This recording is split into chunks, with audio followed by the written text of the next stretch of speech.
Hey hey, je suis product manager, et tout le monde y croit. Je vais tout déchirer, je suis le roi du produit.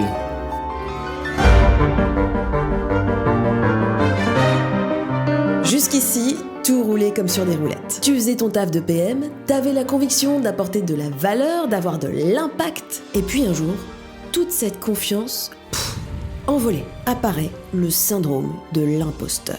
Qui êtes-vous ? Une mouche dans le lait, un petit rouage qui grippe, un emmerdeur. Contrairement à Franck Abagnale, qui se fait passer pour ce qu'il n'est pas, tu te mets à douter de tes compétences sans que ce soit justifié. I'm a fraud.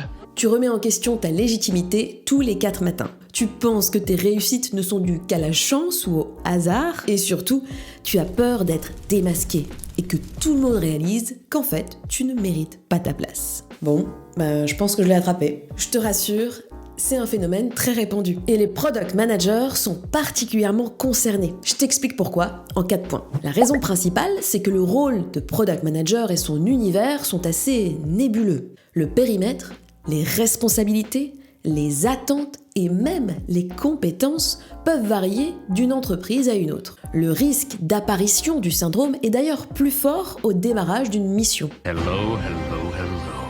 Ensuite, le périmètre du product management est très vaste. Tu peux très bien être product manager depuis 10 ans et te rendre compte que tu as encore des lacunes dans certains domaines. Ça n'aide pas vraiment à avoir confiance en soi. That will never end. Troisièmement, pour devenir product manager, il n'y a pas de chemin défini, officiel ou de parcours clairement identifié. Là encore, on est dans le flou. Enfin, difficile de savoir si tu es un bon ou un mauvais product manager. Encore une fois, ce qui fonctionne pour une boîte ou un produit peut ne pas marcher ailleurs. C'est quasiment impossible d'évaluer objectivement l'excellence d'un PM et c'est encore plus dur de s'auto-évaluer. D'où les problèmes de confiance en soi qui peuvent en découler. Bon, je comprends que je suis pas la seule et qu'il y a pas mal de PM qui sont touchés par ce phénomène, mais finalement, est-ce que c'est vraiment embêtant ? Alors ça dépend. Si ça te conduit à te remettre en question et à douter de toi au point de ne plus prendre aucun risque et de prendre de mauvaises décisions pour ton produit, évidemment, c'est pas top. I'm not who you think I am.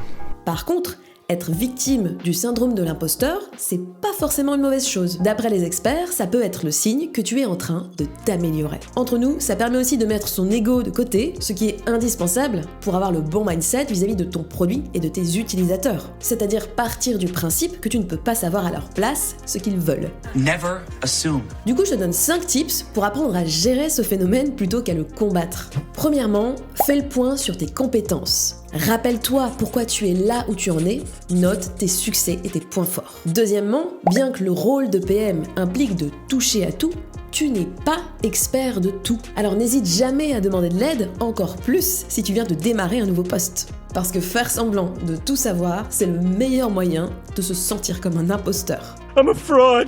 Troisièmement, apprends à gérer l'échec de manière constructive. Non, oublie ce que je viens de dire.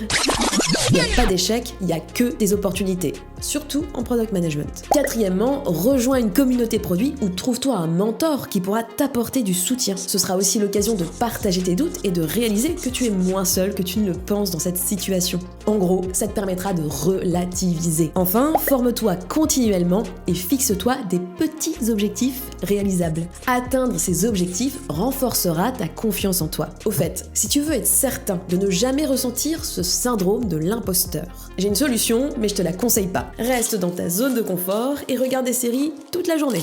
I'm gonna stand here forever. Blague à part, arrête de torturer l'esprit sans raison, continue de te former et surtout... You must always have faith in yourself. D'ailleurs, n'hésite pas à regarder l'épisode 50 Shades of PM, les compétences du Product Manager ou Mission PM, les missions du Product Manager. Abonne-toi et n'oublie pas de liker. Ciao!